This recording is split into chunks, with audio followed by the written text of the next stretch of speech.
আসসালামু আলাইকুম রহমতুল্লাহি অবরকাতুহু। সম্মানিত দর্শক, শেখ হাসিনাকে বাংলাদেশের রাজনীতিতে ফেরাতে আওয়ামী লীগকে আবার ক্ষমতায় বসানোর জন্য দিল্লির যে চাণক্য নীতি বা কূটকৌশল, এটির সর্বোচ্চ বাস্তবায়ন এই মুহূর্তে চলছে। তারা একদিকে বাংলাদেশে যে কনসুলেট অফিসগুলো রয়েছে, দূতাবাসগুলো রয়েছে, যেমন কলকাতাতে রয়েছে, আগরতলাতে রয়েছে, দিল্লিতে আছে দূতাবাস, আর অন্য অফিসগুলো কনসুলেট অফিস। তারপর মুম্বাইতে আছে। তো এই জায়গাগুলোতে খুবই পরিকল্পিতভাবে বিক্ষোভ করাচ্ছে। ভারতীয় নাগরিক যারা আছেন বিক্ষোভ করাচ্ছে, এবং সেখানে যারা উগ্রবাদী হিন্দু রয়েছেন তারা শত শত মানুষ একত্র হয়ে সেই বাংলাদেশ সরকারের জন্য, ডক্টর মোহাম্মদ ইউনূসের জন্য ভীষণ রকম বিব্রতকর এবং পরিস্থিতি, মানে অসম্মানজনক একটা পরিস্থিতি তারা তৈরি করে সেগুলো ইন্টারনেট প্রোটোকলের মাধ্যমে সারা দুনিয়াতে ছড়িয়ে দিচ্ছেন। এবং ডক্টর মোহাম্মদ ইউনূসকে নিয়ে আমরা বাংলাদেশে অনেকে সমালোচনা করি, কিন্তু তার সম্মানহানি হয়, মর্যাদাহানি হয়। এই ধরনের কাজ আমরা বাংলাদেশে এখন পর্যন্ত কেউ করিনি, কিন্তু দিল্লি এটা শুরু করে দিয়েছে, প্রচণ্ডভাবে শুরু করে দিয়েছে। এবং এটি নিয়ে আমি আলাদা একটা ভিডিও করব। তো এটা বর্তমান যে সরকার, অন্তর্বর্তীকালীন সরকার, এটা খুব সিরিয়াসলি কগনিজেন্সি নিয়েছে। কগনিজেন্সি নিয়ে তারা কি করলো, ভারতীয়দের ভিসা বন্ধ করে দিয়েছে। আগরতলা অফিস, তারপরে দিল্লি অফিস, মুম্বাই অফিস, এই তিনটে অফিস থেকে ভিসা বন্ধ করা হচ্ছে, এবং অন্যান্য কনসুলেট অফিসগুলোও আলটিমেটলি ভিসা বন্ধ করে দিয়েছে বা দিবে। এই হলো অবস্থা। এটা ভারত কল্পনা করতে পারেনি। এর কারণ হলো তারা বর্তমান সরকারকে চাপে ফেলার জন্য এই কয়েকদিন আগে বাংলাদেশের যে ভিসা কার্যক্রম, ভারতীয় ভিসা সেন্টারে, সেটা তারা বন্ধ করে দিয়েছিল। কিন্তু এতে সরকার দমেনি। ফলে কি হলো, ভারত অনেকটা নাকে খত দিয়ে স্বেচ্ছা প্রণোদিত হয়ে সেই ভিসা সেন্টারটি চালু করেছে। এরপরে দিল্লিতে যে ঘটনাগুলো ঘটেছে, কলকাতাতে যে ঘটনা ঘটেছে, আগরতলাতে যে ঘটনাগুলো ঘটেছে, বাংলাদেশ কনসুলেট অফিসের সামনে বা দূতাবাসের সামনে, এগুলোর কড়া প্রতিবাদ, নজিরবিহীন প্রতিবাদ করেছে কূটনৈতিক পর্যায়ে বাংলাদেশ পররাষ্ট্র মন্ত্রণালয়ের পক্ষ থেকে। আর এই ঘটনার প্রেক্ষিতে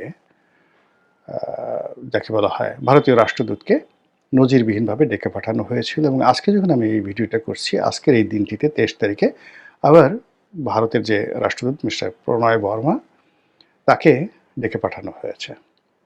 তো এত অল্প সময়ের মধ্যে পরপর দুইবার আমাদের মন্ত্রণালয়ে ভারতের রাষ্ট্রদূতকে ডেকে পাঠানো, এটি নজিরবিহীন ঘটনা এবং ভারতের জন্য ভীষণ রকম অবমাননাকর। তো সেই যে ভারতে যে অবমাননাকর পরিস্থিতি, সেই পরিস্থিতি একটার পর একটা ঘটনা ঘটে যাচ্ছে, যাকে বলা হয় যেখানে ভারতের নিয়ন্ত্রণ থাকছে না। সেটা কিভাবে?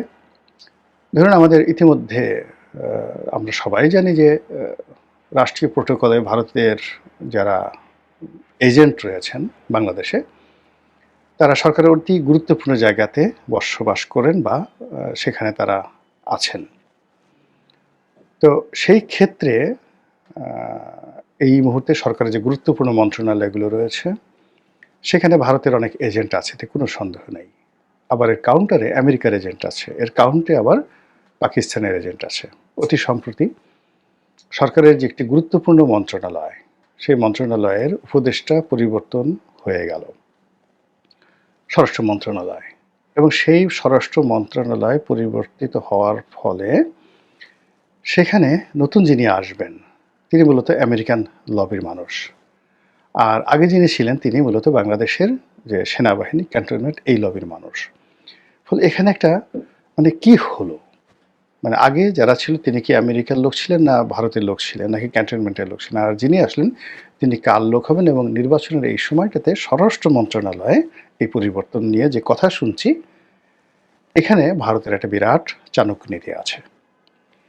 ২ নম্বর হলো যে আমাদের সীমান্ত এলাকাগুলোতে ভারত সৈন্য সমাবেশ করেছে এবং গ্যারিসন তার স্থাপন করেছে। এবং গত এক সপ্তাহে ভারতের প্রথম শ্রেণীর যে সকল পত্রপত্রিকা রয়েছে, তাদের যারা কর্তা ব্যক্তি, তাদের যে পার্সোনাল প্রোডকাস্ট রয়েছে, বড় বড় সাংবাদিক, তাদের নিজস্ব প্রোডকাস্ট রয়েছে, ওখানে যে সকল সোশ্যাল ইনফ্লুয়েন্সার রয়েছেন।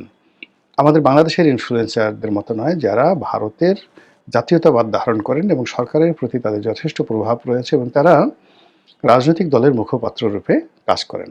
পত্রপত্রিকায় যেই জিনিসগুলো সরাসরি লিখতে পারেন না, সেগুলো তারা তাদের নিজস্ব ইউটিউব চ্যানেলে সেটা প্রচার করেন। তো এরকম কিছু পডকাস্টে আমি দেখলাম যে ভারতের পক্ষ থেকে এই সকল যারা ইনফ্লুয়েন্সার রয়েছেন তারা একটি যুদ্ধের স্বপ্ন দেখছেন। বাংলাদেশ ভারতের সঙ্গে একটা যুদ্ধের পরিস্থিতি তারা আন্দাজ করছেন এবং ভারতকে তারা প্রলুব্ধ করছে, দিল্লিকে তারা প্রলুব্ধ করছে যে বাংলাদেশের ব্যাপারে তাদের খুব রাষ্ট্রিক অ্যাকশন নেওয়া উচিত। এই গেল পরিস্থিতি। সেটা কেন, কি কারণে, এটা আরও বিস্তারিত বললে এই ভিডিও অনেক বড় হয়ে যাবে। সর্বশেষ যে বিষয়টা নিয়ে বলতে চাচ্ছি সেটি হলো জনাব তারেক রহমান সাহেবের যে দেশে ফেরা, এই দেশে ফেরাকে নিয়ে ভারতের পত্রপত্রিকা টিটকারি শুরু করেছে। তারা বলার চেষ্টা করেছে যে তারেক রহমান সাহেব মূলত দিল্লির গ্রিন সিগন্যাল পেয়ে বাংলাদেশে পদার্পণ করলেন এবং এখানে এটা ছাড়া তার আর কোনো উপায় ছিল না। নির্বাচন করা, নির্বাচনে জয়লাভ করা এবং দেশ যেভাবে দক্ষিণপন্থীদের হাতে, জামাতের হাতে নিশ্চিতভাবে চলে যাচ্ছে, সেখান থেকে তাকে যদি ক্ষমতা লাভ করতে হয় জনাব তারেক রহমান সাহেবকে, তাহলে দিল্লির সাহায্য তার জন্য অনিবার্য। এটা বোঝানোর জন্য ভারতের যে বাংলা ভাষাভাষী লোকদের মধ্যে সবচেয়ে প্রভাবশালী যে পত্রিকা আনন্দবাজার পত্রিকা, তারা একটা রিপোর্ট করেছেন জনাব তারেক রহমান সাহেব সম্পর্কে। সেখানে তাকে খালেদা পুত্র হিসেবে, নামটাও বলেনি, খালেদা পুত্র হিসেবে তাকে সম্বোধন করা হয়েছে। এরকম তুচ্ছতাচ্ছিল্যের যে প্রতিবেদন, এটি তারেক রহমান সাহেবকে নিয়ে ইতিপূর্বে কখনো হয়নি। তার নাম, তার পদবি, তার পোর্টফোলিও সব কিছু বাদ দিয়ে এখানে দুটো জিনিস সামনে আনা হয়েছে আনন্দবাজারের দৃষ্টিতে। এক নম্বর হলো তারেক রহমান সাহেবের একমাত্র যোগ্যতা, একমাত্র পরিচয় হলো তিনি বেগম খালেদা জিয়ার পুত্র। এবং এখানে খালেদা জিয়ার পুত্র বলা হয় নাই, আরও যে জিনিসটি হলো তাকে বলা হয়েছে খালেদা পুত্র। মানে জিয়াউর রহমানের যে লিগেসি, সেই লিগেসি থেকে তাকে ডিটাচ করে কেবলমাত্র খালেদা পুত্র হিসেবে তাকে অভিহিত করা হয়েছে। আর দ্বিতীয় শব্দটা হলো যে খালেদা পুত্রের ভারতের বন্ধুত্ব, সহানুভূতি ছাড়া তার আর কোনো উপায় নেই। এখন পরিস্থিতি এমন অবস্থা হয়ে গেছে, সেই যে পরিস্থিতি, সেই পরিস্থিতির কারণে তাকে ভারতের সঙ্গে সমঝোতা করতেই হবে। তা না হলে তার দল নির্বাচনে জয়লাভ করতে পারবে না, আর নির্বাচনের মাঠে দাঁড়াতেই পারবে না। পুরো পরিস্থিতি এখন দক্ষিণপন্থীদের হাতে চলে গেছে। চীনপন্থী, তারপর তুরস্কপন্থী, পাকিস্তানপন্থী, সৌদিপন্থী, পুরো পন্থী যারা দক্ষিণপন্থী যে ব্লক রয়েছে বাংলাদেশে, তাদের হাতে চলে গেছে। তো এই কারণে সেই দিল্লির সমঝোতা, দিল্লির নির্দেশনা, দিল্লির বন্ধুত্ব, দিল্লির সাহায্য, দিল্লির প্রভাব সব কিছু মেনে নিয়ে তারেক রহমান সাহেব দেশে ফিরছেন, এরকম একটা ইন্ডিকেট আনন্দবাজার পত্রিকায় দেওয়া হয়েছে।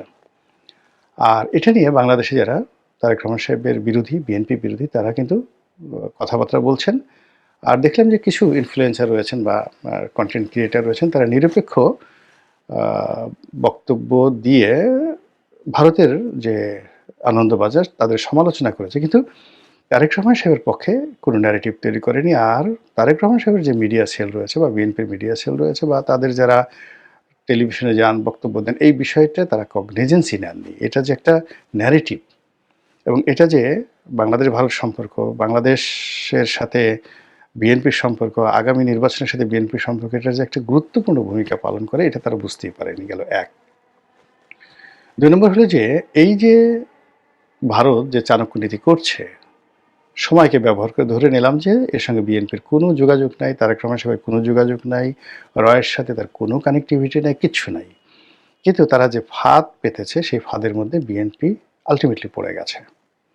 এখন এই যে বদনামগুলো ছড়ানো হচ্ছে যে ভারতের সাথে বিএনপির একটা সমঝোতা হয়ে গেছে, ভারতের সঙ্গে, দিল্লির সঙ্গে, মোদির সঙ্গে জনাব তারেক রহমান সাহেবের একটা সম্পর্ক হয়ে গেছে, তার প্রেক্ষিতে তিনি এখন বাংলাদেশে আসছেন। এর যে বিরুদ্ধ যে মতবাদটি এখন পর্যন্ত বিএনপির পক্ষ থেকে বলাই হয়নি।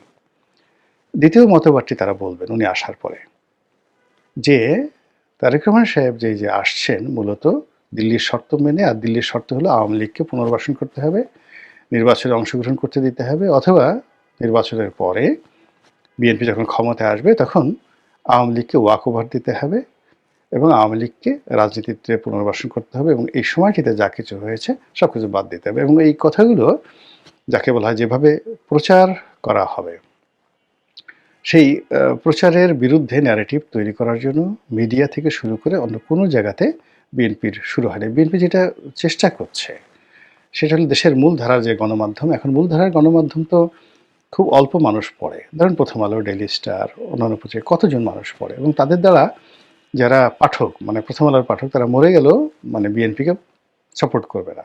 তারা সারা জীবনে বিএনপিকে, আওয়ামী লীগকে, এমনকি জামাতকে, মূলধারা যারা রাজনীতি করেন তাদেরকে ঘৃণা করছে। তো কাজে এই মুহূর্তে মূলত অন্যান্য যে সকল পত্রপত্রিকা রয়েছে, তো দেখলাম যে অন্যান্য যে সকল পত্রপত্রিকা যাদের সমাজে ইনফ্লুয়েন্স রয়েছে, যেমন ধরেন ইত্তেফাক আছে, নয়া দিগন্ত আছে, কালের কণ্ঠ আছে, বাংলাদেশ প্রতিদিন আছে, যুগান্তর আছে, এই পত্রিকাগুলোর মাধ্যমে যে একটা ন্যারেটিভ তৈরি করা হবে, সেই ন্যারেটিভ তৈরি করার মতো না আছে লেখক, না আছে কলামিস্ট, না আছে সাংবাদিক। এখন তারা যেটা চাচ্ছে তাদেরকে রেডিশনে এনে খাওয়ালো, তাদের দ্বারা তারেক রহমান সাহেবের প্রশংসা করালো, আর এতেই মনে করলো যে আসলে হয়ে যাবে, এতে করে পুরো পরিস্থিতি আরও তাদের বিরুদ্ধে চলে যাবে। তো যেটা বলছিলাম যে বিএনপির যারা বিরোধী পক্ষ তারা যেটা প্রচার করবে সেটা হলো যে ভারত যে শর্ত দিয়েছে তার প্রধান শর্ত হলো আওয়ামী লীগকে পুনর্বাসন করা, শেখ হাসিনাকে ফেরত আনা ইত্যাদি কাজগুলো। এবং এটা সত্য মিথ্যা ধারের কাছে ব্যাপার না, এই প্রচারণার কারণে দেখা গেল বিএনপির যে সর্বনাশ, রাজনীতির যে সম্ভাব্যতা, এটি একেবারে সমূলে বিনষ্ট হওয়ার আশঙ্কা দেখা দিয়েছে। আর এরকম ঘটনায় প্রতিপক্ষ নিশ্চিতভাবেই আপনি দেখবেন যে কাঁঠাল ভাঙবে বিএনপির মাথায়, কিন্তু ফলাফল যারা কাঁঠালের যে স্বাদ, আহ্লাদ, রস এসব যাকে বলা হয় গ্রহণ করবে বা খাবে বিএনপি বিরোধী শক্তি, বিশেষ করে জামায়াত ইসলামী।